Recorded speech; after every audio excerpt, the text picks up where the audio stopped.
Back in there one more time. That's it. The switch must be on. Just follow it there. So slide bar on the right side. I forget the term. There's Slide really back. contributing. Turn it on. And then there's There is a slide bar on the right side of the device.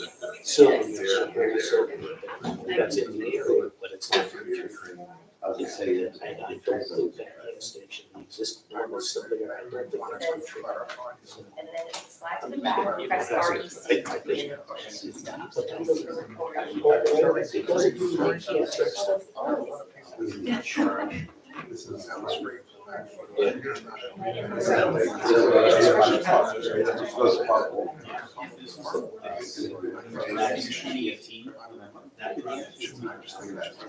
Yeah. I'll tell you on this stuff. I started here. Or, so they have to stop. But I'll tell you, as long as I've been over there, that there's even never seen them fill in holes that existed. I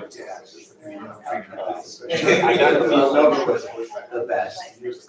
you know, they definitely have, they're definitely a business there. It's not like towards the end of Texas.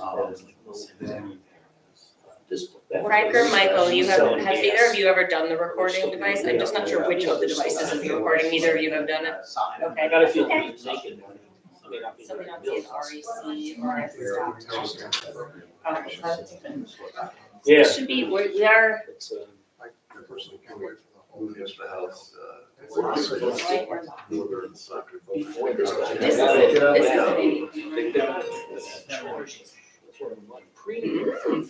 The gas. That's the slide bar, right? Slide bar, and then we're gonna start our The REC. mechanic was really good there. I There never is a wanted to slide bar. get my on the oil right side of changed. the device. Slide to the back Now to turn it on. the gas is a fair size thing. It's not always the Press cheapest, REC to but it's not like you get hosed. truly determine this picture. I think that's this. No. St. Rose. That's this. Okay, that's okay. This is the camera. Yesterday. I was down. I think the one that really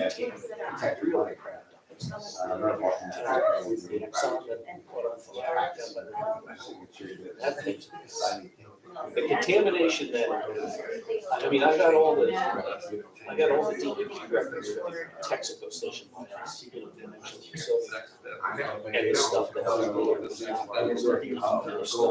they spill. You know, like if you use whitening fluid that had benzene or something, and then clean the store. Stuff that dripped on it. I never saw anything that was documents that shit like the times.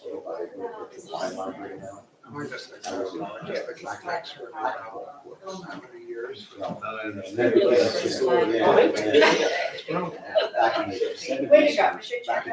We did it. I mean, every now and then I did, but it's still like a week ago, when it was storm. Our lights on. An oil tank. That's still nice.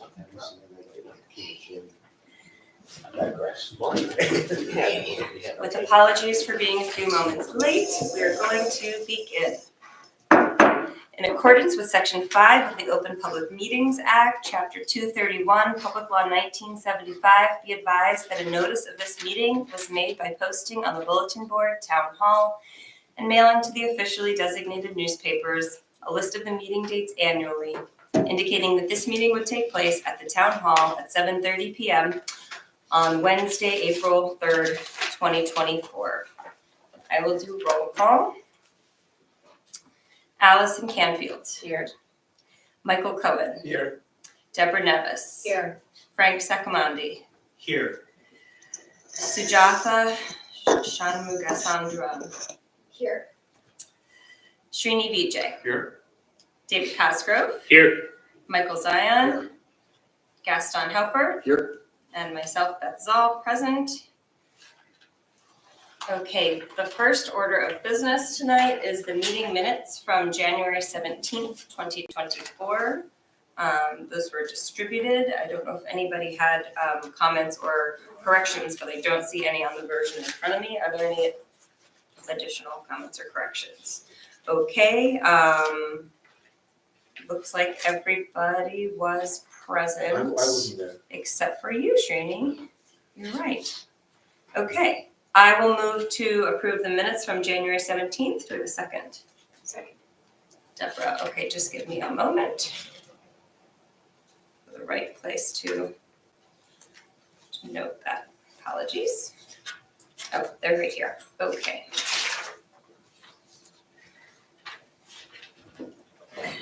Deborah, all in favor? Aye. Opposed? And we'll have Srini abstain because he was not here. Thank you. Meeting minutes of 1:17 were approved as submitted. Fantastic. And then our first and only order of business tonight is the business item on ordinance 2667-2024, proposed ordinance designating the Short Hills Historic District. I'm not sure who is speaking to it in its entirety this evening. Madam Chair, we do have someone from Topology Hi. to speak, and as the board knows, this is our referral from the governing body for ordinance 2667-24, and with all development regulations, our board gets a referral to do master plan consistency review prior to second reading and potential adoption of the ordinance.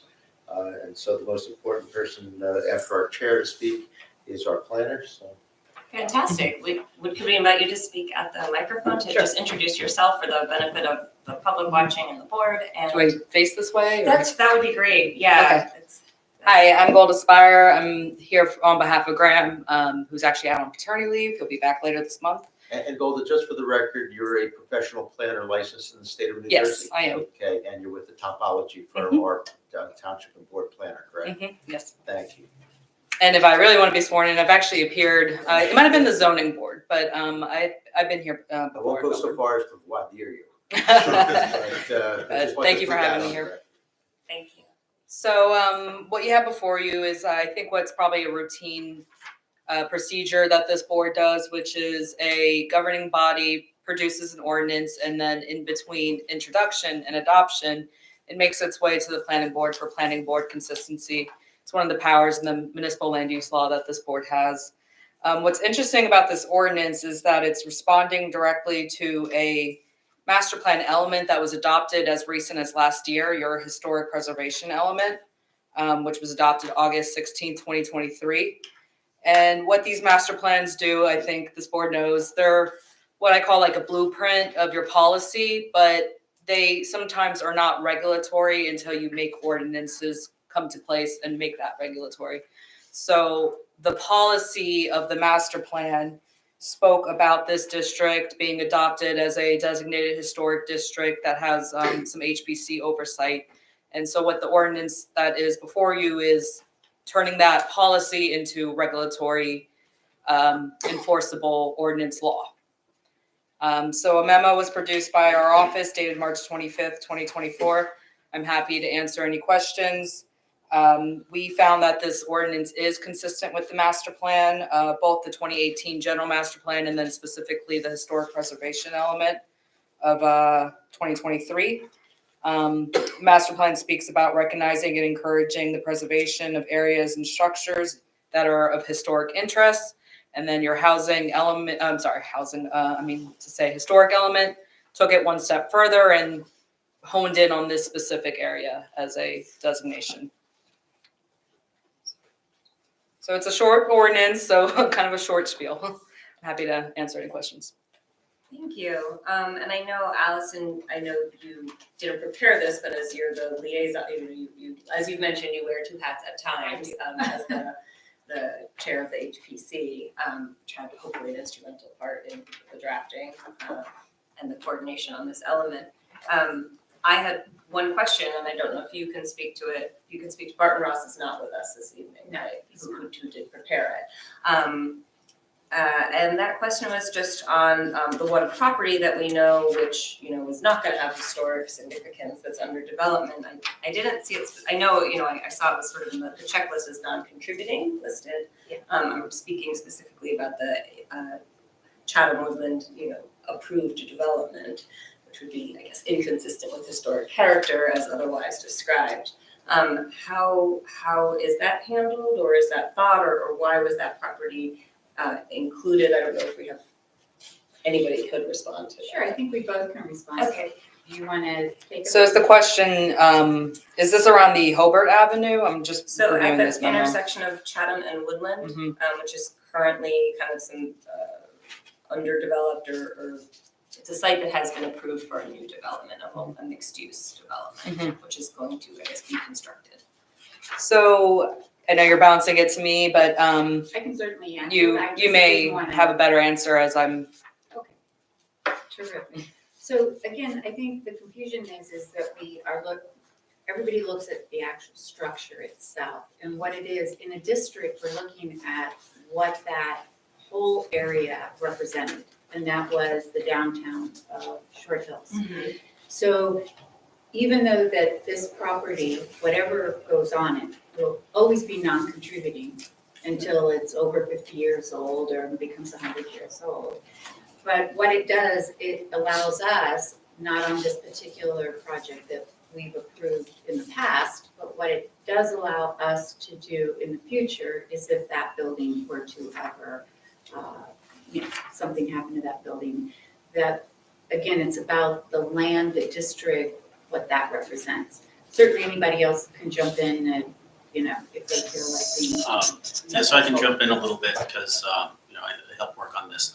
The idea of a historic district is, as we said, it's the land and the history behind it.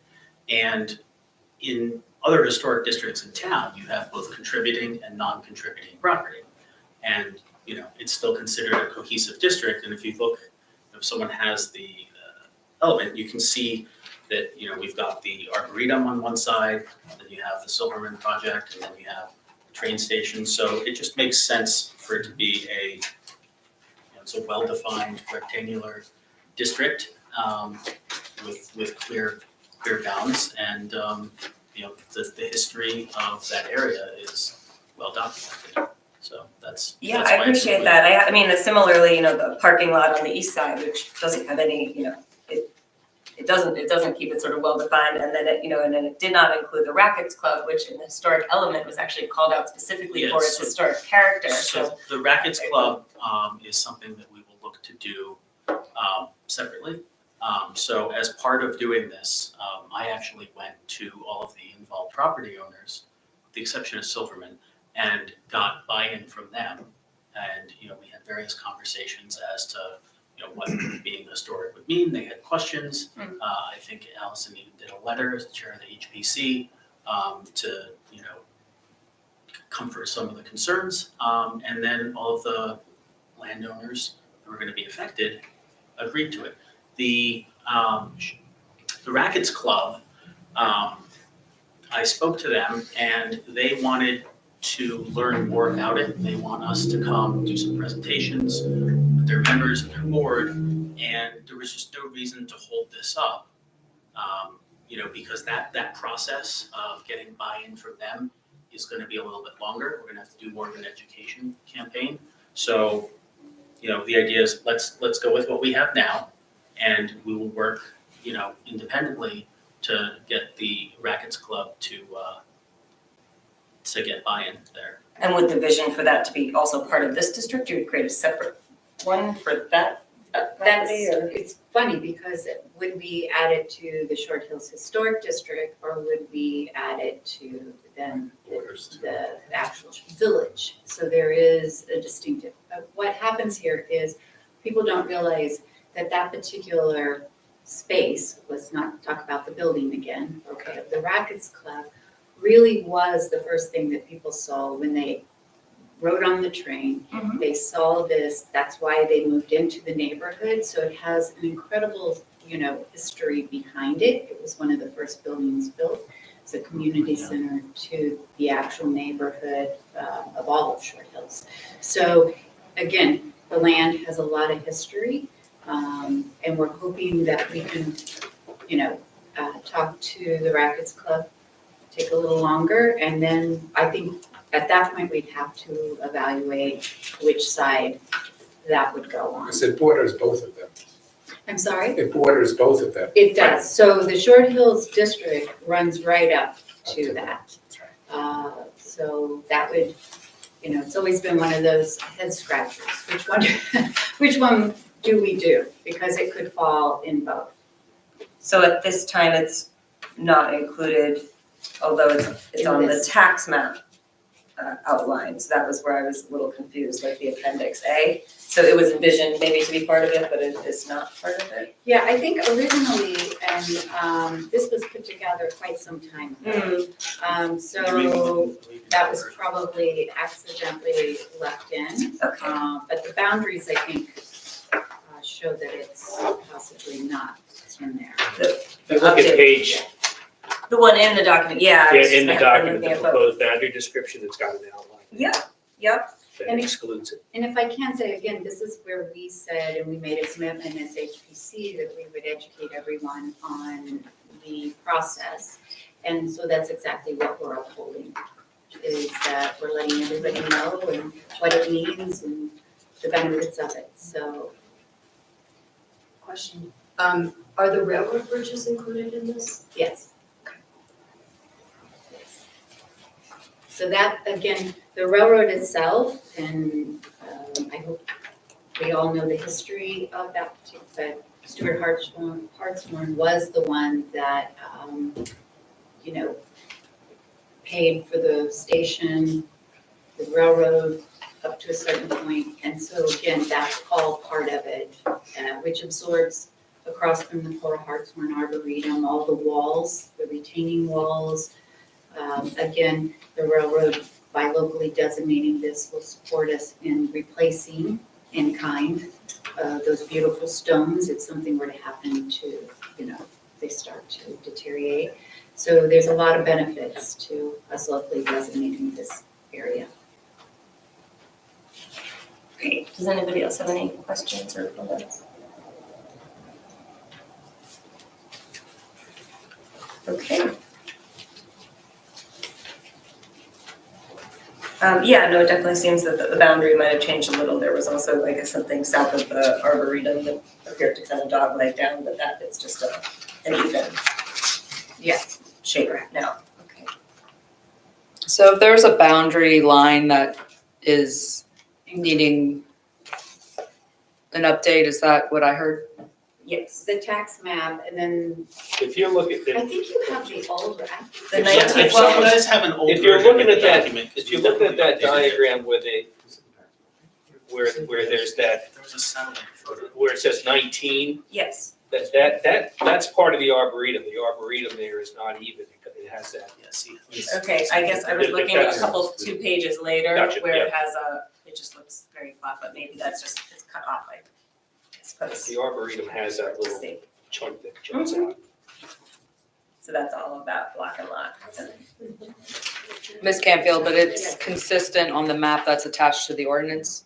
I am not, I think that map is this one, right? That would be this. I mean, And might is that have the sent out. element, the Yeah. historic element? This is the proposed ordinance. Okay, I might have a different printout. Okay. The satellite photo on This is in the report. Page. Yes, not the element.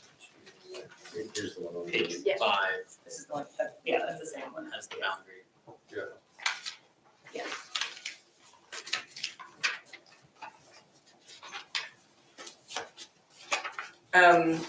Great, could I ask a follow-up, just could you characterize the, I guess, hesitation or concern on the part of Rackets Club? It just seems like, you reflected what I thought was documented in the report, which is that it really is this sort of gateway to historic Short Hills. Sure. So if we're going through this effort, it seems we should want to include it. So the Rackets Club has a board of trustees. Sure. And some of the trustees were excited and in favor of this. Others were not yet convinced and on board. They're concerned about, you know, potentially what it could mean for them if, you know, the club were to fold, or, you know, if they wanted to make various changes, et cetera. And, you know, we explained to them that as a non-contributing property, you know, they really wouldn't be affected by the variety of changes that they were potentially going to make. But they have, you know, over 100 members, and, you know, those members need to be educated. And what we were getting the sense of is that those people would come out in opposition to this, and we didn't want a repeat of what happened last fall. So we figured, okay, let's go with what we have consensus on, which is the majority of it, and let's work to educate the Rackets Club and its members and allow them to see the benefits, because there actually are benefits to them for being designated. And that's something that we're planning on, you know, we'll start that education campaign right away. It would be non-contributing, you said? It seems like it would be a contributing element. It's, Yeah, the structure itself is a non-contributing structure, so even if they were to tear it down, whatever new came in, right, it would still be a non-contributing. So, but the land, again, this is the confusing part for everyone. And trust me, when I first started to, it's the land to which it sets on. And it made a lot of sense to kind of break that off a little bit too, because it does set on the other side of the railroad. So the original downtown of Short Hills, and I think I tried to find it, and maybe some of you have it, but when the Woodland Chatham project came in front of us, there was a presentation done of that particular district historically. Okay, and what was there on that strip. So it really makes a lot of sense that we separated that right now, and then we will include this. And the more I keep thinking, and I could be convinced otherwise, but it really should have been part of the Short Hills District when that was designated in the 80s. So again, that's kind of the hesitation there, and it made a lot of sense to move forward with the actual original Short Hills downtown. Okay. Thank you. You're welcome. Appreciate it. Thank you both for input. Council, do you want to share what you prepared? Should anybody want to include that in any motion that is made? Certainly, to facilitate the process and go right to the adoption of a resolution that can be utilized as it has been in the past, as the report back to the governing body on the referral to the planning board. We have a one-page resolution that will look similar to one or two that you've seen already. And it provides for the board finding and determining that the ordinance, which would be attached to the resolution, is not inconsistent, our favorite double negative, with the township's master plan. So if you concur with and follow the opinion of our planner, this resolution would encapsulate it and serve as the report back to the governing body. And so you could go right to a motion, second roll call vote to adopt the resolution if that's the desire of the board, and we would be done. Great, thank you. Hannah, can I ask you one last question? Sure. And I just sort of as a planning practice, I think I know the answer, but I was just curious and I was trying to search and was unable to sort of pull it up quickly. The Arboretum is a conservation zone, which I know is sort of our local designation, but is that typical to include in historic designated districts, something like that, like sort of almost like double protected, if you will. Like it's on the state. It's in a conservation, Mhm. I don't know what register it's on or not, I just mean it's in our conservation zone as is, you know, other properties around town. Right. I mean, it makes sense, like it's a municipal district boundary, and then there's probably some kind of state level, whether it's like a Rossi, It's not on that. It's not. No, I don't think so. so this actually will give. There's it also additional deed protection. restrictions on that deed as well. For the Arboretum. So, Frank, could you repeat that, because I So just want for the record. This actually gives that area additional protection Mhm. because it's not on the Red Sea. Okay. Right, so this gives it some additional protection. and additional funding. So again, from a local funding to possibly then national register funding. So there's a lot of benefits to be able to do this. There is a myth about protection. I think local designation protects them even more than some of the other designations, even on a state level. So again, the benefits of funding for this particular property, also it is town-owned, so it made a lot of sense to move forward on that.